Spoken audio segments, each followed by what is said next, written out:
Si ce n'est pas déjà fait, prenez un instant pour vous abonner à notre page et n'oubliez pas de cliquer aimer avant la fin de l'enseignement. Aujourd'hui, c'est le dévoilement de la vision de l'Église. Amen!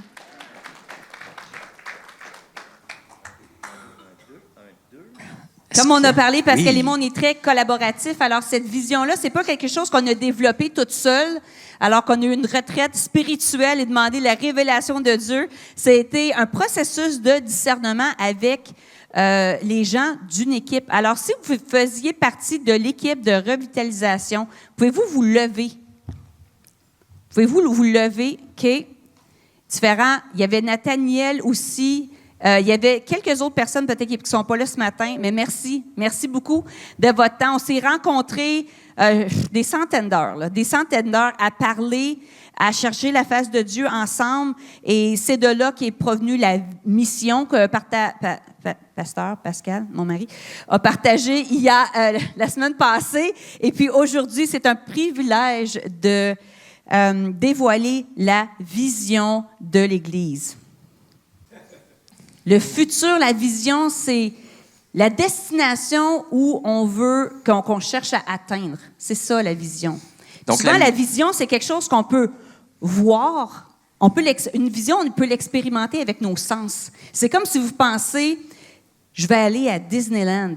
Bien, dans votre tête, vous êtes capable de fermer vos yeux, puis vous voyez peut-être, certains d'entre vous, ça va être Mickey Mouse, certains d'entre vous, va être le château ou les attractions, hein? Alors, vous êtes capable de le voir, vous êtes quasiment capable de le sentir parce que c'est tellement vivide, pas vide, vivide, oui, c'est ça. Dans votre esprit. Et puis, c'est un peu comme ça, la vision, c'est d'être capable de voir dans notre esprit les choses qu'on veut voir dans le futur. Donc, c'est peut-être...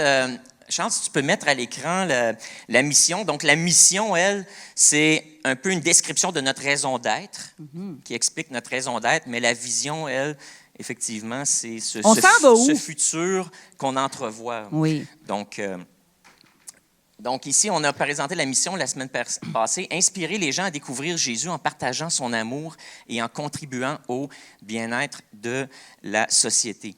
Et cette semaine, maintenant, on vous présente cette vision-là. Caroline, tu nous lirais-tu la vision? Alors, la vision... OK, faisons-le. Roulement de tambour. Impacter le monde en démontrant un amour irrésistible, une sagesse pertinente et une puissance surnaturelle. Amen. Donc, quand on ferme les yeux, en tant que pasteur, lorsqu'on ferme nos yeux, puis on imagine justement à quoi ressemble l'Église, eh bien, on pense à vous qui êtes déployés. Puis là, on vous voit, puis lorsqu'on prie pour vous, lorsqu'on vous imagine dans vos différents milieux de travail, dans vos différents milieux d'éducation, dans vos loisirs, on imagine les gens du Carrefour dispersés partout dans la communauté, en train de vivre ces trois dimensions-là, ou exprimer leur foi de cette façon-là, avec un amour irrésistible, une sagesse pertinente et une puissance surnaturelle. Fait qu'on on va jaser un peu, toi et moi, ce matin. Hein? Puis, un peu différent. Ben oui, on a pensé à faire ça. Et puis, on va développer un peu sur ces thèmes-là aujourd'hui. Alors, Pascal, définis pour nous la préposition qui commence là. Impacter le monde. Ça veut dire quoi, impacter le monde? Mm-hmm. Donc, l'idée d'impacter, puis ce que l'équipe a voulu transmettre un peu par ce mot-là, c'est justement cette idée d'influencer. Une force d'influence. Lorsqu'on parle d'impact, on parle d'influence. On parle aussi puis le mot influencer même vient, cette idée d'influer, c'est-à-dire de causer un changement, de causer une transformation. Donc, cette idée d'impact, c'est qu'on ne veut pas que ça soit on veut pas avoir une présence qui est passive dans la communauté, mais au contraire, on veut être là. Puis, lorsqu'on se présente dans nos différents milieux, lorsqu'on sort de chez nous, qu'on le vit aussi à la maison, c'est que justement, ça fait une différence. Donc, c'est cette idée-là d'impact. On veut transmettre cette idée-là. Puis, dans le monde, je pense qu'il y a comme trois manières de comprendre le monde, puis chacune de ces trois dimensions-là est importante. Premièrement, le monde en parlant des gens. Hein? On veut impacter les gens autour de nous. On veut impacter notre entourage, définitivement, notre foyer, mais aussi notre voisinage et les gens dans notre cercle d'influence. Peu importe où on se trouve lorsqu'on sort, justement, de notre environnement, impacter les gens dans notre cercle d'influence. Je pense qu'il y a aussi cette idée géographique, le monde, dans le sens géographiquement. On voulait avoir une déclaration de vision qui n'est pas limitée à Sherbrooke, mais qui s'étend à toute la terre. On croit vraiment que notre Église est appelée à contribuer au royaume de Dieu sur toute la terre. Et c'est dans notre désir de vouloir laisser, je dis souvent, on veut laisser une empreinte du Carrefour sur les 6 continents habités. Donc, on veut pouvoir développer des partenariats avec différentes églises, avec différents organismes un peu partout dans le monde et contribuer à ce qui se passe là, pour améliorer le bien-être de la planète et de contribuer avec notre saveur, puis notre ADN. Donc, sur les 6 continents, donc, on a déjà commencé. Pour ceux qui ne savent pas, on a déjà un partenariat avec 2 organismes en Haïti, par exemple. Et on a aussi un partenariat avec le Congo. On a notre ministère de la femme ici, là, a des extensions, des filiales, si on veut, au Congo présentement. Et donc, le voyage missionnaire qui a été fait l'année passée, les dames, l'équipe ont mis en place ces partenariats-là. Et donc, il y a des activités du ministère de Femmes inspirées qui prend place ici, mais aussi au Congo. Et donc, différentes choses comme ça qu'on veut développer. Puis l'idée, c'est d'en avoir justement sur les 6 continents. Donc, c'est un peu l'idée du monde. Puis je pense qu'il y a aussi cette dimension, quand on parle du monde, c'est l'idée d'influencer la culture et les différentes sphères de notre culture.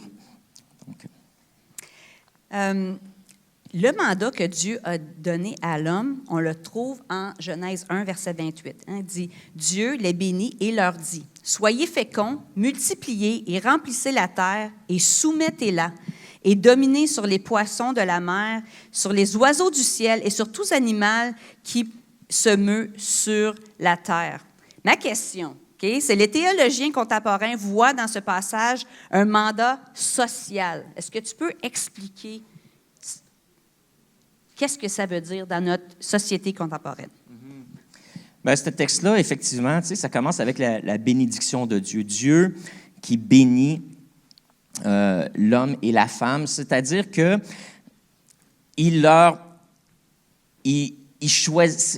choisit de... il veut qu'ils s'épanouissent. Hein? Le mot « bénir » va dire souhaiter du bien et même déployer les moyens, dans le cas théologiquement, déployer des moyens pour avancer le bien de la personne, qu'elle soit pleinement épanouie, qu'elle soit pleinement heureuse. Donc, Dieu veut qu'on soit heureux et il a commencé dès la création, il a béni l'être humain, puis il s'est engagé envers eux à les soutenir dans cet épanouissement-là. Donc, ça, je trouve que c'est une belle manière que le passage commence. Ensuite de ça, bien, il dit « Soyez féconds, multipliez-vous ». Donc ça, c'est un appel à la vie et à la croissance. Oui, biologiquement, effectivement, soyez féconds, puis multipliez-vous. Donc, faites des enfants, faites des bébés. Tu sais, ça a commencé avec un couple, puis ça s'est multiplié sur toute la Terre. Il était juste 2 quand il a commencé ça. Là. Il était juste 2. Fallait que... Oui, puis à cette heure, on est... Il y a quelque chose qui arrive. Là. 7 milliards, c'est quand même pas pire. Ils ont fait une bonne job. Ouais. Mais l'idée, je pense, théologiquement, là, puis notre but aujourd'hui, c'est un peu vous aider à penser théologiquement aussi et développer cette pensée théologique. Donc, c'est que la multiplication fait appel à la croissance de la vie aussi, pas juste biologiquement, mais il y a ce concept, je pense, qui est culturel aussi, de étendre la vie de manière créative dans le monde dans lequel on vit, qui inclut le développement, entre autres, de la culture, des familles, puis de nos communautés. Donc ça, je pense, cette idée d'être fécond et de se multiplier, c'est de faire fructifier la vie, pas juste biologiquement, mais aussi toute cette idée de la culture. De se multiplier, bien, c'est de multiplier pas juste les bébés ou se multiplier en tant que en tant qu'espèce sur la planète Terre, mais il y a cette idée de multiplication du savoir, multiplication des institutions, multiplication des ressources aussi, et de le faire de façon créative. Donc, le mot « multiplier » est beaucoup plus que juste se procréer. L'idée de remplir aussi, je pense, c'est cette idée d'étendre la civilisation. Encore une fois, d'aller au-delà de juste l'aspect biologique, mais de déployer la présence humaine sur toute la Terre, puis d'établir et de développer justement un monde et de bien utiliser les ressources que Dieu nous donne. Donc, cette idée de soumettre aussi, cette idée que c'est pas juste d'assujettir, mais c'est cette idée de bien gérer ou d'être des intendants des ressources que notre planète contient. Et donc, c'est d'avoir une saine gestion, si tu veux, bien gérer ou être des bons intendants de ce que Dieu a mis à notre disposition. Oui. Alors, dans ce que Dieu a dit, là, il a dit « soumettez-la, dominez ». OK? Fait que ça, c'est des mots qui font peur. Soumettre, dominer. Oui, il y en a qui disent alléluia à ça. Puis parce qu'ils sont souvent synonymes, ces mots-là sont souvent synonymes de contrôle, de violence, d'impérialisme, de colonisme, des attitudes et des comportements qui ont traumatisé de nombreux peuples, qui ont été colonisés et même dans certains cas, qui ont mené à leur extinction. Et comment est-ce que l'Église moderne réconcilie le langage de la Bible, qui dit d'assujettir la terre, c'est ça que la Bible dit, mais aussi avec les comportements déplorables des ancêtres qui s'est passé? Je pense, des fois, effectivement, vous savez, il faut séparer le messager du message, puis des fois, l'être humain, à cause du péché, a pris des concepts comme ça et les a tordus, et donc s'en est servi. Au lieu de laisser le cœur de Dieu, essayer de représenter le cœur de Dieu, ce qu'on a fait, c'est qu'on a justifié nos comportements dominateurs, nos tendances, ce que le péché fait, justement, de dominer, d'écraser, de prendre le contrôle.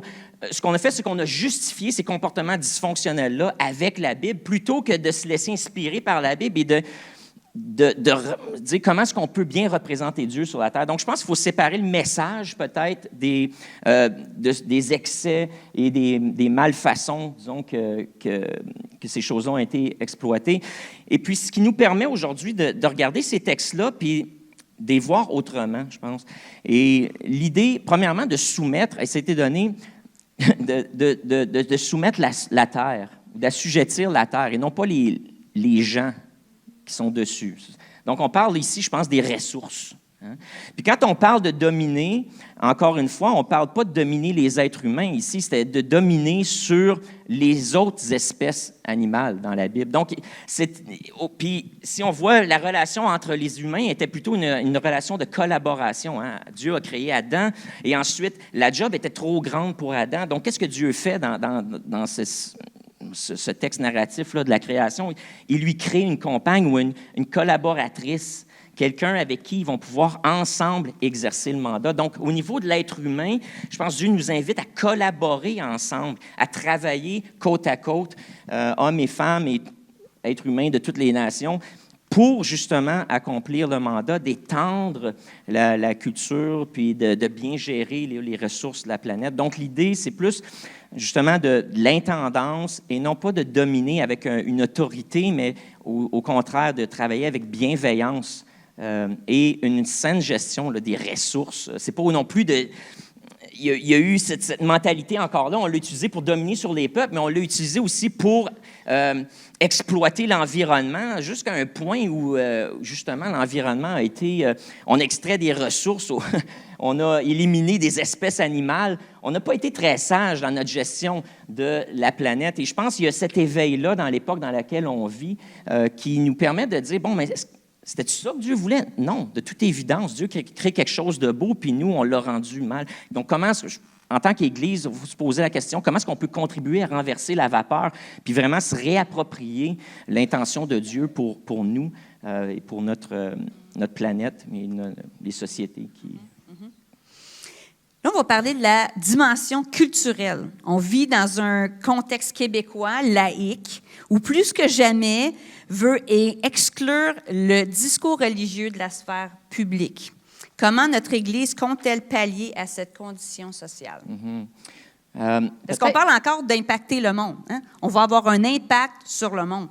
Puis effectivement, l'impact commence ici, dans notre propre cour, si on veut, donc en contexte québécois ou en théâtre québécois. Écoutez, il y a différents modèles qui ont été proposés par les théologiens au cours des siècles et dans l'époque moderne. Un de ces modèles-là, c'est l'idée des sphères sociales. Et ça, j'ai emprunté le graphique de nos amis à Transforme Québec, qui est un organisme chrétien qui, justement, veut mobiliser les églises pour contribuer au bien commun de la société. Et donc, ils ont développé ils ont repris un modèle qui existait déjà, qui a été développé par un Néerlandais qui s'appelait Abraham Cooper au début du 20e siècle, qui, lui, était journaliste, théologien et aussi politicien. Même, il est devenu premier ministre des Pays-Bas à son époque. Et ce qu'il a fait, c'est qu'il a comme commencé à réfléchir à comment la société est composée. Puis lui a séparé la société en 7 secteurs d'influence. Et puis, nos amis à Transforme Québec ont comme modernisé un peu son modèle, mais c'est le même. Certains d'entre vous avaient entendu aussi parler des montagnes d'influence, peut-être, qui est un autre concept qui faisait écho déjà de ce que Cooper avait développé. Mais les sphères de société, donc, on parle de l'Église et dans l'ère moderne aussi des organismes sans but lucratif qui contribuent, là, les organismes communautaires. On parle aussi des institutions comme des institutions politiques et de justice, donc le gouvernement, le droit, c'est une autre sphère d'influence. Ensuite, on a la sphère des affaires et de l'économie. On a la sphère de l'éducation et de la santé. Puis oui, si vous êtes dans le domaine de l'éducation ou si certains d'entre vous sont dans le domaine de la santé, peut-être vous dites, bien, ça devrait être 2 domaines d'influence séparés. Oui, effectivement. Donc, c'est une autre manière de le voir. Ça, c'est pas la Bible, là. C'est juste une manière qu'on a de concevoir un peu notre société et les sphères d'influence. Il y en a d'autres, mais dans ce cas-ci, pour toute fin pratique, on les a mis ensemble, éducation, santé. Je vais passer à art et sport. Donc, les arts, le domaine du divertissement et des sports, on peut voir ça comme une sphère. Puis ensuite, il y a la sphère des médias, de la technologie qui est là. Et donc, toutes ces choses-là, on peut dire qu'ils sont des mécanismes sociaux, ils ont des institutions reliées à ces choses-là. Le domaine famille et communauté, lui, est beaucoup moins structuré, on pourrait dire. Il est plus organique. Et c'est pour ça que je le nomme en dernier, parce que la cellule familiale, elle, est moins institutionnalisée. Et donc, puis les relations communautaires aussi, dans nos voisinages, tout ça. Donc, c'est plus organique.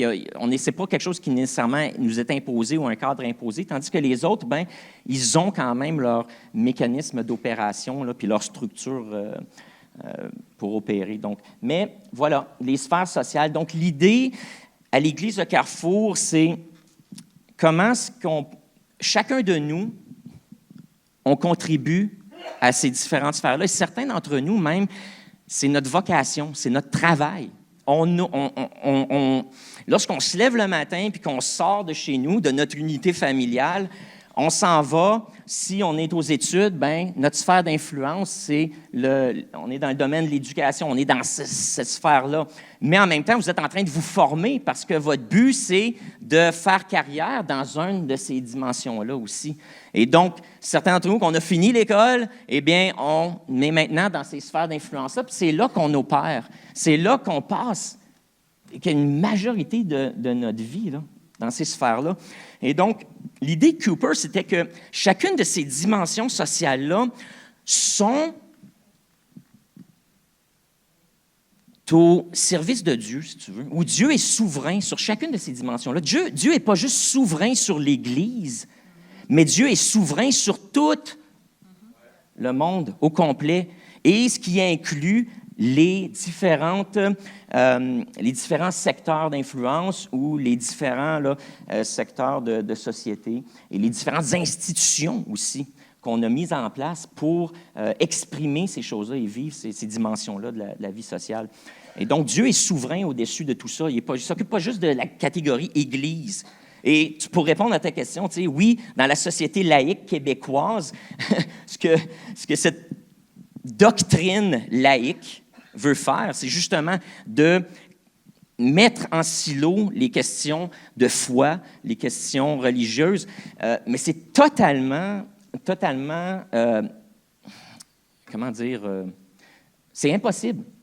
C'est impossible parce que la foi, vous le savez, que vous soyez chrétien, que vous soyez bouddhiste, que vous soyez un peu dans le nouvel âge ou que vous soyez athée, votre philosophie et ce que vous pensez de la métaphysique, ce que vous pensez de l'univers, comment l'univers se tient, opère, ça l'influence chaque dimension de votre vie, là. Et puis vous amenez ça avec vous autres au travail, vous amenez ça dans vos loisirs, vous amenez ça dans vos familles.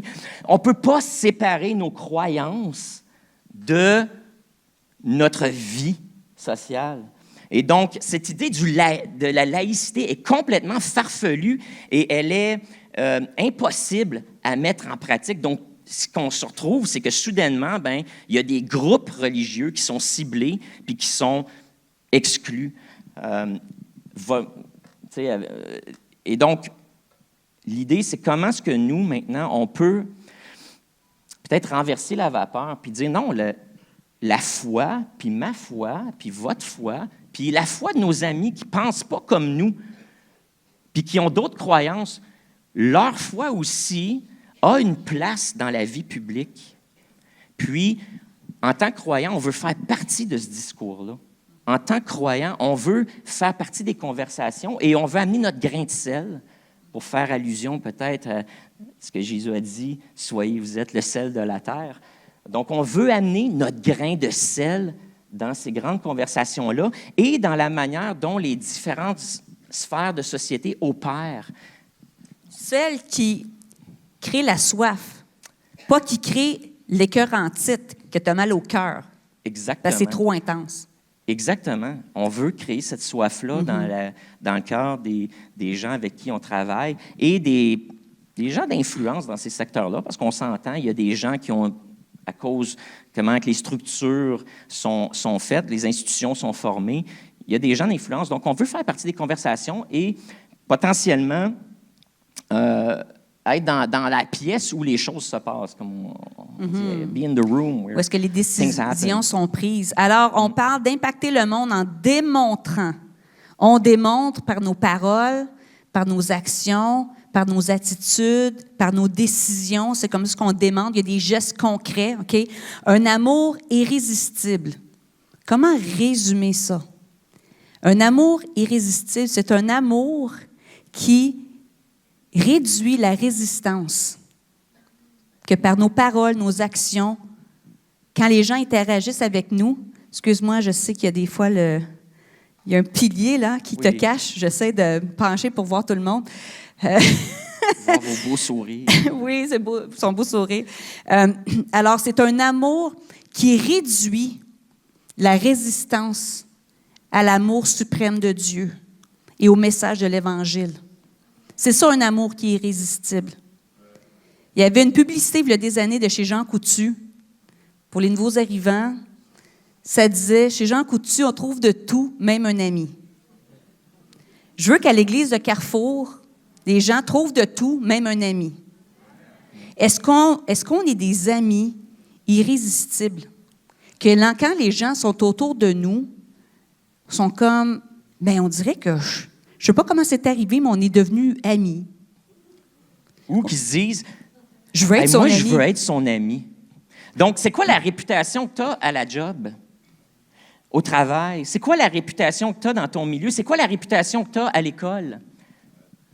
Est-ce que tu es le genre de personne que les gens disent, moi, j'aimerais ça la connaître, moi, j'aimerais ça être son ami? Est-ce que tu dégages ce charisme-là qui donne envie aux autres de te connaître? Jésus l'avait. Jésus l'avait. On courait après. On voulait être dans sa présence parce que quand on était dans sa présence, on se sentait proche de Dieu. On se sentait digne, on se sentait épanoui, on sentait qu'on pouvait passer à un autre niveau. On sentait que Jésus allait rendre notre vie meilleure. Et donc, est-ce que dans ton milieu, c'est la réputation que tu as? Et c'est basé sur des invitations. Hein? Ça, Jésus posait tellement de questions aux gens qu'il rencontrait. Que veux-tu que je fasse? Qui dis-tu que je suis? C'était une invitation à une conversation les plus profondes. Certains d'entre vous, peut-être vous avez des ados qui questionnaient votre foi, leur foi. Et puis je me souviens quand Samira, elle a eu 13 ans, à un moment donné, elle est arrivée, elle dit « Maman, comment ça se fait que... Comment je peux savoir que d'être chrétien, c'est la vraie affaire? » Puis là, mon petit cœur de maman, là, pendant 2 secondes. Et là, le Saint-Esprit a dit, Caroline, les questions, c'est une invitation à une conversation plus profonde. Alors, on va avec un amour irrésistible, une sagesse pertinente. Alors, dans l'Ancien Testament, le terme pour sagesse, c'était okma. Okay? C'est un terme qui est utilisé pour décrire une forme de compréhension ou de discernement qui est à la fois intellectuel et spirituel donné par Dieu pour se diriger dans la vie et diriger les gens dans la vie. Et dans le Nouveau Testament, c'est Sophia, ça vient du grec, et qui désigne à la fois la foi qui vient d'une sagesse qui est humaine, qui est à la fois pratique, là, quand je parle d'une sagesse humaine, qui est pratique, et divine, qui est absolument surnaturelle. Alors, la sagesse, c'est savoir appliquer la bonne connaissance au bon moment pour prendre, en fait, les bonnes décisions, les meilleures décisions. C'est pas juste une question d'être intelligent. Combien d'entre vous avez connu des personnes super intelligentes, mais pas très sages? Ça arrive, hein? Mais c'est une question de savoir quoi faire, quoi dire au bon moment avec la bonne motivation. Alors, j'aimerais apporter 3 points par rapport à la sagesse pertinente. Et en fait, on a beaucoup, c'est un gros débat. Au début, on avait choisi une sagesse surprenante. Où est-ce que les enfants de Dieu parlent dans un milieu de travail, partout où ce qui sort de leur bouche surprend les gens. Mais on ne voulait pas avoir de l'air prétentieux non plus. Alors, on a dit pertinente, mais entre nous, on le dit que c'est surprenant.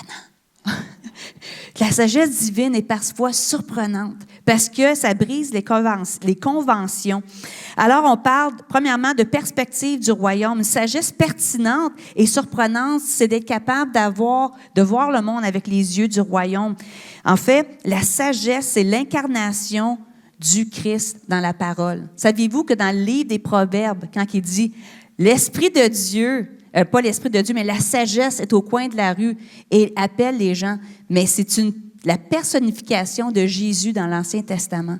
C'était l'incarnation de la sagesse. Et ça signifie que la sagesse ultime n'est pas seulement une idée abstraite ou un ensemble de principes, mais c'est une personne. Alors, de vivre avec une sagesse pertinente, c'est vraiment de chercher d'être comme Jésus dans notre vie quotidienne. C'est dans Jacques 1, verset 5, il dit « Si quelqu'un d'entre vous manque de sagesse, qu'il la demande à Dieu, il donne à tout simplement et sans reproche, et elle lui sera donnée. » Elle lui sera donnée. Ici, la sagesse est encore une fois perçue comme un don divin. Et combien d'entre vous, parfois, vous êtes dans des situations que vous dites « Je ne sais pas quoi faire. Je ne sais pas quoi faire à mon travail, je ne sais pas quoi faire dans mes finances, je ne sais pas quoi faire dans un milieu professionnel, dans ma famille. » Alors, la sagesse pertinente et surprenante est disponible à chacun d'entre nous. Voyez, le début de la sagesse, c'est la crainte de Dieu, avec une position de cœur, d'humilité, de respect et de dépendance envers lui. La source de la sagesse, c'est la parole de Dieu. C'est pour ça qu'on va continuer à prêcher la parole. Amen. L'incarnation de la sagesse, c'est la personne de Jésus. Et la contextualisation, je l'ai eu, de la sagesse est donné par le Saint-Esprit. C'est le Saint-Esprit qui nous révèle comment prendre ces principes-là bibliques et l'appliquer d'une manière pratique. Il n'y a pas de place dans le royaume de Dieu pour... non. Il n'y a pas de place parmi les enfants de Dieu pour le cynisme. Et si vous avez des défis avec le cynisme, je vous invite à faire de la guérison intérieure.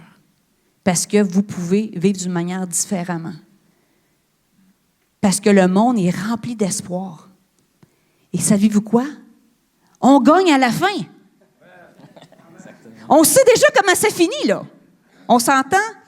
Alors, quand j'entends des chrétiens défaitistes, complotistes, là, on comprend que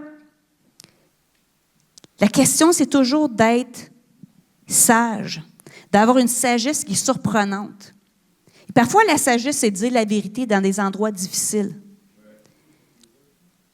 Et parfois, c'est d'avoir des conversations qui invitent à une plus grande, de poser des questions au lieu d'imposer nos points de vue, OK?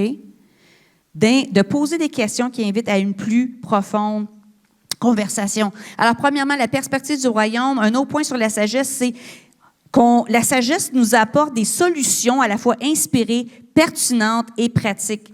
Quand mes enfants chicanaient quand ils étaient jeunes, je leur disais, bien là, vous avez le choix de faire partie du problème ou faire partie de la solution. Hein? Vous l'avez entendu souvent? Ça m'irait quand même.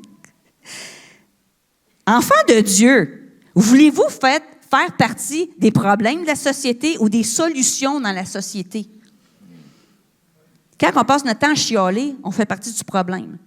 Quand on n'arrête pas de blâmer tout le monde, on fait partie du problème parce qu'on on focus sur tout ce que les autres font mal au lieu de dire c'est quoi ma part de responsabilité, comment je peux contribuer au bien de la société. Et vous savez, on a lu des articles dernièrement, même qu'il y a des choses qui se passent à Sherbrooke, là, des gens qui émigrent au Canada et qui ne parlent pas français et ne parlent pas anglais, mais ils ont besoin d'avoir un logement. Hein? Alors, ils signent des contrats sans même savoir qu'est-ce qu'ils signent. C'est illégal. On s'entend? Alors, voici un problème social.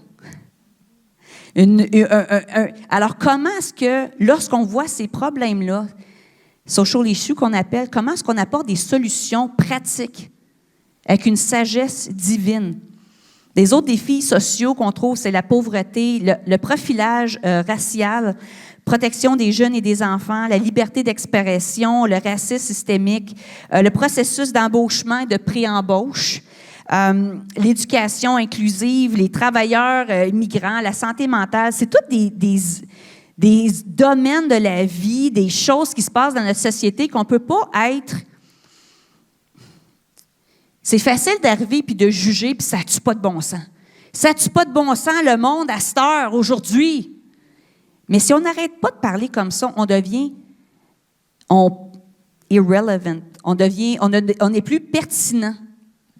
Et on perd notre voix aux tables qui peuvent changer la dynamique.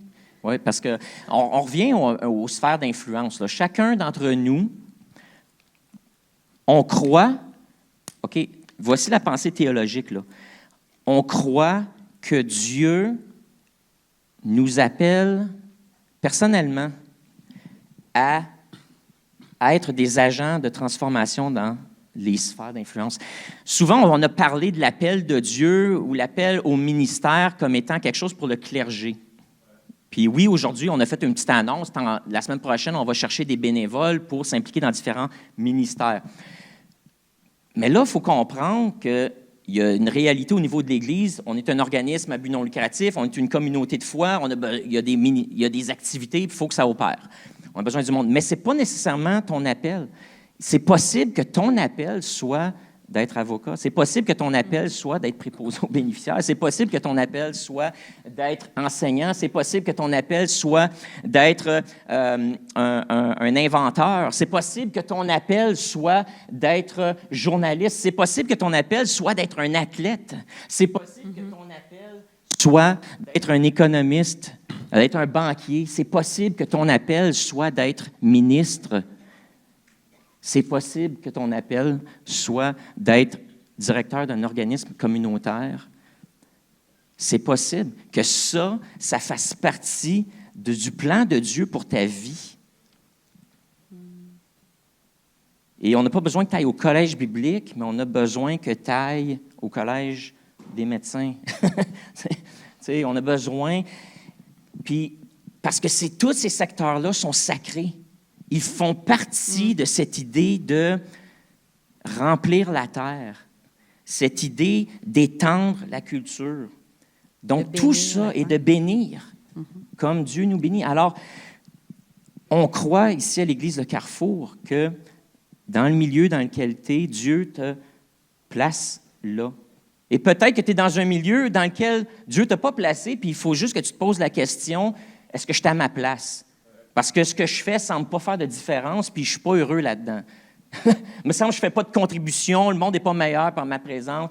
À ce moment-là, pose-toi la question, viens au cours unique qu'on va donner à partir de la semaine prochaine, puis viens explorer ta personnalité, viens découvrir tes dons, et à travers ça, tu vas te poser cette réflexion-là, je suis à ma place, ça va être clair comme de l'eau de roche, en fait. Et donc, mais on croit que chaque secteur est sacré et que toute la vie est sacrée et que nos appels, ben Dieu veut nous placer dans ces secteurs-là pour apporter des solutions. Puis là, tu nommais des différentes choses. Il y a des défis à chacun de ces dimensions-là. Dans la dimension sociale, il y a des problèmes sociaux, tu en as mentionné plusieurs, mais au niveau là, de la politique, au niveau de la justice, on s'entend-tu qu'il y a des problèmes puis des choses qui doivent être rectifiées, corrigées, des nouvelles manières de faire qui doivent être mises en place dans le système de l'éducation, dans le système de la santé. On s'entend-tu que dans le niveau de la santé, on n'a pas trouvé toutes les cures à toutes les maladies possibles, qu'on est encore en tout le domaine de la recherche. On a besoin des gens remplis du Saint-Esprit qui font de la recherche et qui sont connectés avec le Créateur pour aller chercher peut-être des solutions que personne n'a pensé encore, mais qui vont être révélées. Moi, je crois, j'ai prié là, pour que les plus grandes permis... On a des chercheurs ici dans la salle, en passant, si vous ne saviez pas, dans différents domaines de la santé. Et j'ai prié que des découvertes qui vont changer l'histoire de l'humanité vont provenir des gens de l'Église de Carrefour, à cause d'une sagesse surprenante, divine. Écoutez, moi, ma fille, elle étudie pour être en théâtre professionnel. Et puis, elle vient de finir 3 ans. Elle va aller être en train d'étudier en théâtre musical. Et combien de personnes m'ont dit, ben voyons, ta fille, elle va en or, elle devrait aller au collège biblique. Samira, elle a un appel sur sa vie, elle a une onction sur sa vie, et elle pourrait être pasteur. Sans aucun doute, là. Sans aucun doute. Mais elle a à cœur les gens dans le milieu des arts. Qui va aller vers ces gens-là? C'est pas moi, là. Qui va aller vers ces gens-là? On a Lydia aussi qui a à cœur le domaine des arts, d'aider les artistes chrétiens à créer une plateforme pour eux. Écoute, il y a tellement de choses. Et puis, moi, quand Samira elle a décidé, puis, tu sais, souvent, c'est très scénique, hein? Ouais, tu vas faire de l'argent avec ça, ta fille va rester chez vous jusqu'à 45 ans. Écoutez, là, elle restera chez nous autant qu'elle veut, là. Je veux qu'elle vive l'appel de Dieu sur sa vie. Et son appel, présentement, son but, pourquoi qu'elle fait ça, c'est de créer une pièce de théâtre musicale comme outil d'évangélisation. Quelque chose qui ne se fait pas, là. Pas beaucoup, en tout cas, certainement pas au Canada. Est-ce qu'on va être une Église qui va supporter les rêves fous de nos jeunes et de nos plus vieux? Oui. Bien, parce que c'est des choses peut-être qu'on dit, bien, franchement, ça me semble que ça n'a pas rapport avec l'Église. Ça a rapport avec étendre le royaume de Dieu sur la terre. Amen. Je prie que des œuvres d'art, d'artistes puissent sortir de ce lieu, que des découvertes médicales, qu'une réforme d'éducation. Vous savez, vous trouvez que c'est poche, tout le monde, là? Pensez et demandez, cherchez, au lieu de chialer contre tout le monde, allez vous mettre à genoux, allez plaider le Saint-Esprit pour qu'il vous donne une révélation divine pour apporter des solutions. Parce que la critique, ça ferme la conversation. La critique et le jugement ferment les conversations. Combien de conversations avez-vous fermées à cause de la critique et du jugement?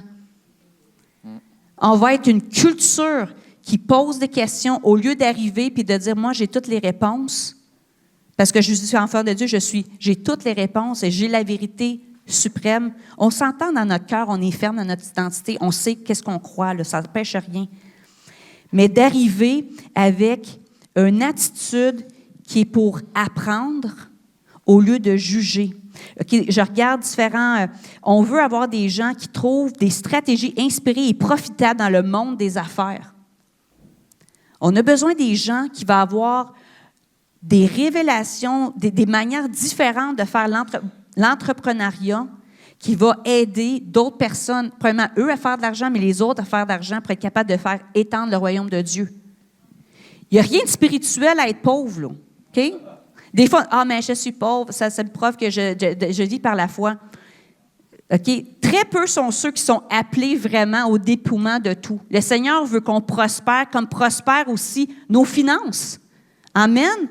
On veut avoir des entrepreneurs fructueux, qui sont des bons employeurs dans la société. On veut avoir contribué à des conversations à des hauts niveaux dans la société avec une vision unique. On veut avoir de l'ingénuité de penser à l'extérieur des conventions dans notre Église. Que quand que les enfants de Dieu parlent, ils disent « Wow, je n'avais jamais pensé à ça. » Ça, c'est le Saint-Esprit.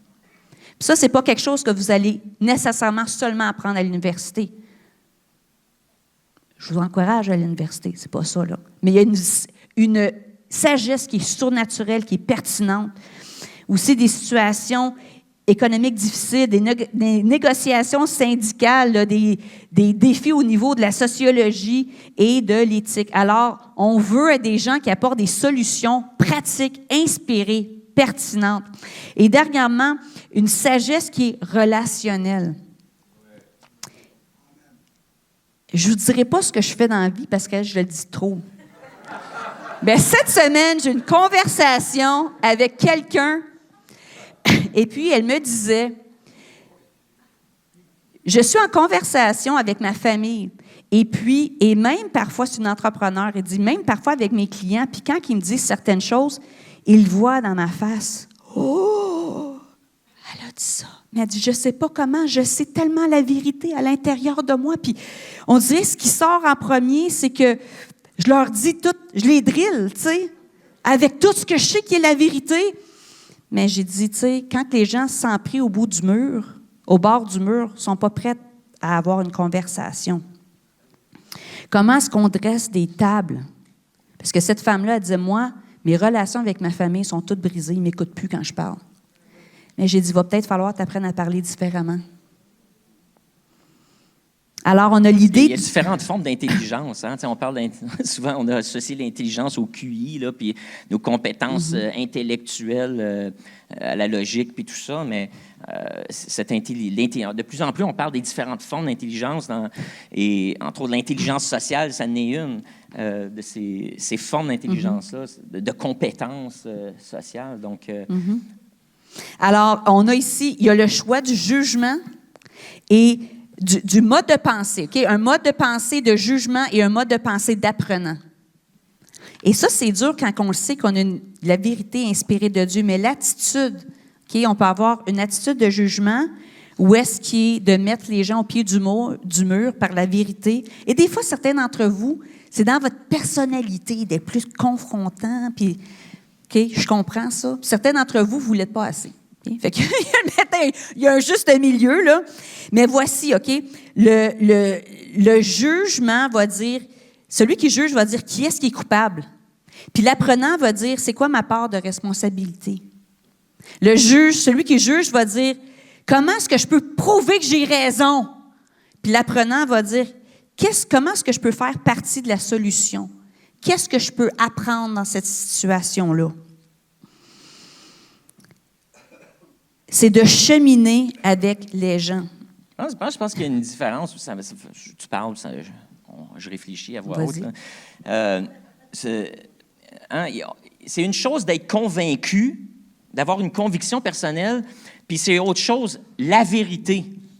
La vérité avec un grand V, c'est autre chose. On pense tous qu'on a la vérité On avec pense un grand tous V. qu'on a la vérité, mais dans le fond, ce qu'on a, c'est des convictions qui marchent plus ou moins. Tu sais, dans le sens, c'est possible que nos convictions, on les met à l'épreuve, puis qu'effectivement, on se dit... Ah, ça, Nos convictions évoluent avec, Oui, avec la exact. maturité, Je avec pense les que c'est gens, ça. avec Le l'ouverture au sage, monde. là, si on parle de sagesse, le sage sait que, dans le fond, il ne sait pas grand-chose. Donc, le sage est toujours en quête, si tu veux, de la vérité, mais il est très conscient que ça va toujours être limité. Puis je pense que c'est peut-être ça, là, quand on parle on ne veut pas être des chrétiens prétentieux, on ne veut pas être des chrétiens qui arrivent puis qui assomment le monde avec la Bible ou qui disent hey, « moi, taisez-vous tout le monde, là, c'est ça la vérité. » Puis c'est pas le genre de personne... On veut être ces chrétiens-là qui réalisent que Dieu est incommensurable, comme on disait la semaine passée, qu'on n'arrivera jamais au bout, que ce livre-là, comme on l'a mentionné tantôt, a été interprété de différentes manières à travers les siècles et que ça se peut qu'aujourd'hui, on n'a pas l'interprétation ultime de ce texte-là.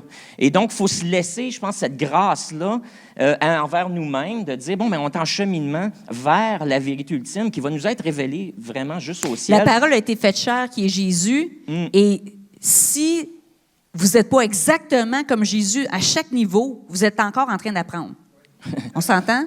Moi, c'est mon cas. En tout Je cas, pense que c'est ça, c'est d'être conscient qu'il y a une différence entre mes convictions puis la vérité, là, avec un grand V. Là.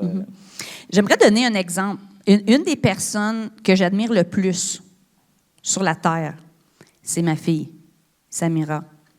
Samira, elle étudie dans un contexte de... Bien, je l'ai mentionné, mais écoutez, il y a beaucoup des personnes avec très fluidité dans leur genre, trans, beaucoup, quelques-uns, on s'entend, dans le programme. Et puis, Samira, c'est quelqu'un qui arrive dans chaque conversation vraiment avec des questions et un désir d'apprendre. Elle a eu des conversations avec les gens de dire, explique-moi la première fois, la première pensée que tu as eue quand tu as mis en question ton identité, ton genre. C'est quoi? C'est venu dans quel contexte? Qu'est-ce qui s'est passé? Quelle question est-ce que tu t'es posée? Et c'est vraiment d'engager dans des conversations avec ces gens-là et de les aimer, de cheminer. Et lorsqu'ils ont demandé « Qu'est-ce que tu en penses? », elle dit exactement ce qu'elle pense. Avec amour, mais elle dit la vérité. Mais il y a ses amis qui lui ont dit « Tu as restauré ma foi dans la chrétienté. » Parce que moi, tout ce que j'ai connu des chrétiens, c'est des gens qui me disaient « Je vais aller en enfer. » Des jeunes, là, 19 ans, là, 20 ans. Ou que je suis complètement dans le champ. Ou que je suis une abomination. On s'entend, là. Puis des fois, la ligne, écoute, on sait la vérité. Vous savez, c'est des nuances, là. Mais lequel des approches va aider ces gens-là à se tourner vers Jésus? Ouais, laquelle approche qui va marcher le plus? On l'a déjà dit, là, les problèmes d'identité, de genre, les problèmes d'attraction, puis tout ça, on s'entend-tu que c'est des problèmes sur la terre, des problèmes terrestres, mais que l'autre bord, il n'y en a plus. Fait que la priorité, c'est d'amener les gens dans cette relation-là avec Dieu. C'est vraiment ça la priorité. Donc, comment est-ce qu'on va arriver à amener notre prochain à vouloir entendre, découvrir Dieu, comme c'est notre mission d'amener... Hein, notre mission, c'est quoi? D'amener les gens à découvrir Jésus. D'inspirer. D'inspirer. D'inspirer. Jésus. Inspirer, c'est pas imposer. Donc, je pense, je ne sais pas si tu avais d'autres choses sur la sagesse, mais je pense, peut-être pour clore cette dimension-là du discours, si tu veux être entendu, il va falloir que tu commences par écouter. Hein? Puis, donc, apprenons à écouter, apprenons à être curieux, chrétiens. C'est ça le début de la sagesse, premièrement. Si ceux qui se souviennent vos Socrates. Parce que même si vous avez raison ultimement, là, ça va vous aider. Même si vous avez raison ultimement, ça va vous donner, juste d'écouter, va vous donner des informations pour être capable de formuler une meilleure, pour contribuer meilleur à la conversation. Parce que si c'est seulement le jugement, il n'y a pas de conversation. Il n'y a pas. Tu ne seras jamais invité à la table de décision. Exactement. Fait que vous êtes des gens dans votre sphère d'influence où est-ce que vous êtes des apprenants, des détectives. Pourquoi est-ce que le monde est comme ça? Au lieu de pas, pourquoi est-ce que le monde est comme ça? Non, mais demandez-vous cette question-là. Donc, notre vision, c'est que chacun de nous, les gens de l'Église de Carrefour, on soit à la place que Dieu nous demande d'être dans ces secteurs-là et d'autres. Là, on s'entend que c'est juste une manière de conceptualiser la culture, mais qu'on soit justement rempli de cet amour irrésistible, c'est-à-dire que les gens désirent être dans notre présence parce qu'ils se sentent valorisés lorsqu'ils sont dans notre présence. Ensuite, qu'ils aient le goût d'écouter ce qu'on a à dire parce qu'on s'est mérité le droit de parler parce qu'on les a écoutés premièrement, puis ensuite, quand on parle, on apporte une perspective qui est différente, qui est inspirée justement des principes et des concepts qu'on prend dans la parole de Dieu et parfois d'une révélation surnaturelle. Puis là, c'est peut-être ce qui nous amène, on fait la transition vers le dernier point. On veut être des gens non seulement d'amour, non seulement d'une sagesse pertinente, mais on veut être aussi des gens remplis d'une puissance surnaturelle. Parce que des gens pleins d'amour, il y en a à l'extérieur des églises. Des gens remplis de sagesse, il y en a à l'extérieur de l'Église. On veut être des gens que notre message est non seulement pertinent, il y a de l'allure, c'est raisonnable, comme quand on parle, on a des prépositions raisonnables. On veut qu'ils aiment notre présence, mais on veut aussi que le message qu'on apporte puis le royaume qu'on représente soit manifesté sur terre. Ce n'est pas juste une philosophie de vie, mais c'est vraiment une puissance qui vient de l'au-delà. On puise notre source dans un royaume qui est au-delà des choses terrestres. C'est un royaume surnaturel. Et cette vie surnaturelle-là, on veut la rendre naturelle. On veut qu'elle se manifeste dans le monde naturel. Et donc, on croit vraiment que non seulement les gens veulent être dans votre présence parce qu'elle est irrésistible, non seulement quand vous parlez, ils écoutent, mais on veut que lorsque vous priez, le ciel s'ouvre et il y a des miracles qui se produisent. Il y a des miracles qui se produisent. Lorsque vous vous placez entre un problème qu'une personne vit et sa vie, elle vous partage sa situation de vie, peut-être vous allez avoir une parole de sagesse pour apporter quelque chose qui va l'encourager. Par votre amour, vous allez la rassurer. Mais on veut aussi que vous dites, on va prier ensemble pour cette situation-là. Puis en priant, vous allez prier, vous allez tellement savoir comment bien prier et comprendre les principes du royaume de Dieu que vous allez déclencher des choses dans le monde spirituel et il y a des miracles qui vont se produire. Il y a des gens autour de vous qui sont malades et qui vont voir les médecins et ils n'arrivent pas à s'en sortir parce que le problème n'est pas physiologique. Le problème est émotionnel et il se manifeste dans leur biologie. Et que la solution, elle est spirituelle aussi. Elle peut être parfois émotionnelle, parfois elle est spirituelle. Et ça, vous allez pouvoir régler. Notre but, c'est de vous entraîner, vous équiper à comprendre et à discerner ces choses-là afin que vous puissiez prier pour la bonne chose et apporter des solutions qui vont être efficaces. Donc, et démontrer que le message qu'on prêche et le Jésus qu'on prêche est toujours vivant aujourd'hui. Et il n'y a pas meilleur moyen de le prouver que par des manifestations surnaturelles. Puis c'était beau la semaine passée, vous savez, c'était tellement le fun dans la réunion, ceux qui étaient là, à un moment donné, on a senti ensemble qu'il fallait percer dans l'adoration, dans la louange, il fallait invoquer Dieu, juste lui dire ce qu'on ressent de lui, ce qu'on pense de lui. Et alors, on s'est mis à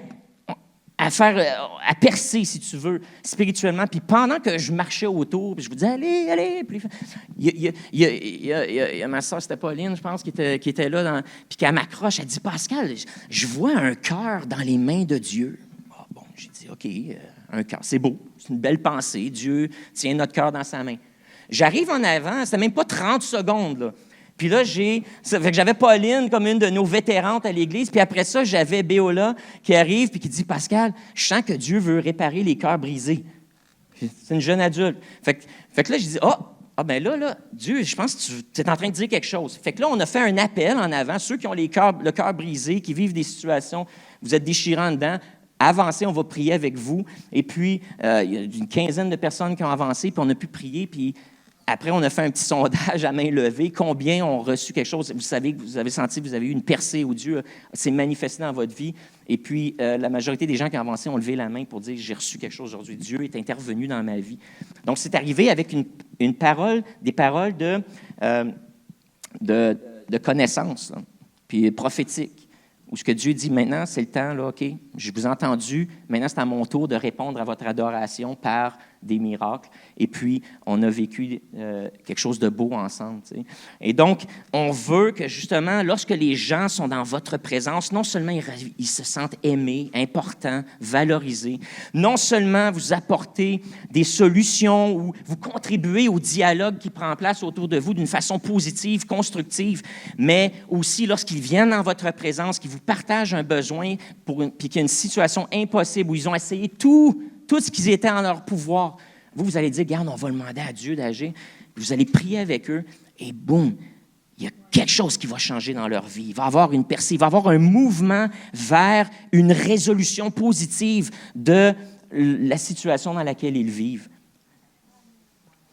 Donc, c'est notre cœur pour vous. Puis on a essayé de trouver, puissance surnaturelle, ça fait, il me semble, on parle d'amour irrésistible, c'est bien, sagesse, pertinence. Puis là, on arrive avec puissance surnaturelle. Ouh! Écoutez, on cherchait comment est-ce qu'on pouvait le dire autrement, puis c'était vraiment ce qui captait le mieux, cette idée que, on est des gens du surnaturel. Et donc, pas dans le sens ésotérique de la chose, bien sûr, parce qu'il y en a aussi dans nos cercles d'influence des gens qui vivent le surnaturel de toutes sortes de manières. Et puis, c'est une réalité. Puis, on s'est rendu compte, c'est vrai que dans la culture dans laquelle on vit, cette idée du surnaturel n'est pas farfelue. Puis, beaucoup de gens gravitent vers ça, même sont fascinés vers le surnaturel. On le voit à l'Halloween, d'ailleurs, dans nos rues présentement. Le surnaturel, c'est quelque chose, même si on n'en parle pas, disons, dans la sphère publique, il est très présent dans la culture. Et ce n'est pas un mot tabou, là. Puis il est très présent, et donc les gens le vivent, le surnaturel, sont curieux du surnaturel, ils expérimentent le surnaturel de différentes manières. Alors nous, c'est dire, mais le Dieu qui a créé l'univers, tu peux être en contact avec lui, et puis il veut se manifester dans ta vie de façon pertinente avec du surnaturel aussi. Et puis, je trouve que c'est ce qui faisait, qui donnait à Jésus, puis à l'Église primitive, d'ailleurs, leur crédibilité. C'est qu'ils prêchaient un message, mais après ça, il y avait des signes, des prodiges qui confirmaient que ce qu'ils disaient était vrai. Alors, ça, c'était pas juste pour Jésus puis les premiers apôtres, mais c'est pour nous encore aujourd'hui. Et donc, on est dans cette découverte-là de comment, justement, maintenant, laisser le royaume de Dieu se manifester sur terre. Puis ça aussi, ça va faire partie de ce qu'on fait. C'est pour ça, d'ailleurs, qu'on a mis en place ici à l'Église une école de ministère surnaturel. Donc, à chaque semaine, on a un groupe de gens, d'ailleurs, présentement, qui se rencontrent à chaque mois pour essayer de comprendre ces mystères-là, puis vivre dans le surnaturel et comment est-ce qu'on peut laisser Dieu se manifester à travers nous et se révéler de façon surnaturelle. Alors, c'est ce qu'on veut faire. On veut vous enseigner ça. Ce n'est pas juste pour une élite, mais chacun de nous, on devrait être capable de faire des miracles. Pas parce qu'on a le pouvoir en nous, mais parce que Dieu se sert de nous. On est le canal à travers duquel il se manifeste. Alors, je pense qu'on peut faire le wrap-up de tout ça. Hein? Si on peut remettre le diapo de la vision de l'Église. Donc, notre but, c'est d'impacter le monde, la société, et notre planète, en démontrant un amour irrésistible, une sagesse pertinente et une puissance surnaturelle. Et c'est notre prière en tant que vos pasteurs, c'est aussi le désir de l'équipe pastorale, c'est le désir des anciens, des diacres, que chacun de nous, on soit déployé dans nos cercles d'influence, puis qu'on manifeste ces trois choses-là. Trois choses. une amitié extraordinaire, que les gens aient le goût d'être dans votre présence, que les gens aient le goût d'écouter ce que vous avez à dire parce que c'est pertinent et qu'ils aient le goût de prier avec vous parce que quand vous priez, il y a des miracles qui se produisent. Le ciel s'ouvre. Que ce soit là, les trois choses qui définissent l'Église de Carrefour. Lorsque les gens vont parler de l'Église de Carrefour, ils vont parler d'un amour irrésistible. Ces gens-là, ils ont un amour irrésistible. Mais ces gens-là ont une sagesse vraiment pertinente. Wow! Et ces gens-là, ils opèrent dans une puissance surnaturelle. Que les gens, les chrétiens des autres églises sachent ça de nous, que vos familles sachent ça de vous, et que même nos communautés, que ce soit ce qui définisse notre communauté lorsqu'ils pensent à nous, ce soit ça. Puis c'est pas l'Église, l'institution de notre Église en tant qu'organisme, mais que ce soit vous, là, que les gens pensent ça de vous. Et c'est vers ça qu'on va travailler pour vous aider à développer ces trois aspects-là. Et puis, ce qu'on va faire dans la semaine prochaine, c'est qu'on va parler justement des valeurs qui vont nous influencer et puis ensuite des stratégies qu'on va déployer pour commencer à vivre ces choses-là et manifester ça. Alors voilà.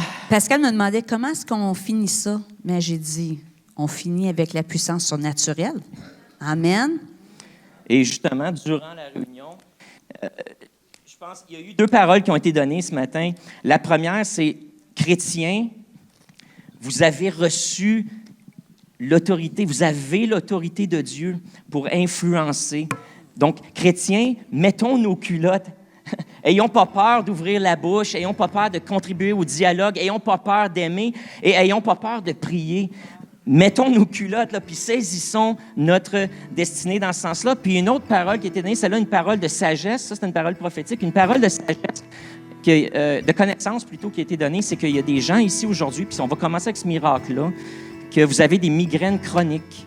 Il y a quelqu'un ici, plusieurs personnes, tu luttes avec des migraines chroniques. Et aujourd'hui, Dieu a dit, la semaine passée, c'était les cœurs brisés, puis cette semaine, c'est les migraines chroniques. Alors, quand Dieu révèle ça, si c'est ton cas, on va se lever, puis avance devant, notre équipe de prière est ici, puis ils vont prier pour toi afin que tu sois guéri et que la cause de ça soit réglée. Alors, j'invite l'équipe de prière à venir devant, venir joindre votre leader, Dan. Et puis, tout de suite, là, si on a déjà quelqu'un, s'il y a quelqu'un d'autre, là, tu luttes avec des migraines chroniques, Dieu aujourd'hui a dit, bon, ben, c'est là que ça se passe. Ça peut être d'autres mots dans le corps, là. Hein? On s'entend pas juste sur les migraines. Le surnaturel est une manière oui. de Dieu de démontrer son amour aussi. Oui. Donc, si vous voyez comment c'est tout lié, Dieu démontre son amour en faisant un miracle pour toi. Ça veut dire qu'il t'aime. Donc, c'est tellement merveilleux. Alors, ce matin, si tu as effectivement des migraines, des maux de tête, puis là-dedans, je vais inclure cancer du cerveau, puis d'autres conditions là, qui ont rapport à la tête, viens. En fait, on va prier si tu as la maladie mentale. Si tu luttes avec la maladie mentale, je t'invite à venir ce matin, puis on va prier pour toi, que tout ce qui se passe au niveau de la tête, aujourd'hui, Dieu puisse faire un miracle dans ta vie. Alors, pendant que Nathalie nous conduit dans un chant, juste commencez, là. Continuez à prier, juste élevez vos voix. Certains d'entre vous, si vous devez y aller, vous devez quitter, je vous invite juste à sortir à l'extérieur, puis aller parler dans le lobby, aller parler au sous-sol, aller parler dehors avec vos amis, aller chercher vos enfants si vous devez y aller. On vous bénit. Et on va garder le sanctuaire comme pour prier présentement. Donc, ceux qui ont besoin au niveau de physiologiquement, votre tête fait mal, pour peu importe la raison, ou si encore vous avez des problèmes de santé mentale, venez, on va prier avec vous pour une intervention divine. Alléluia. Alléluia.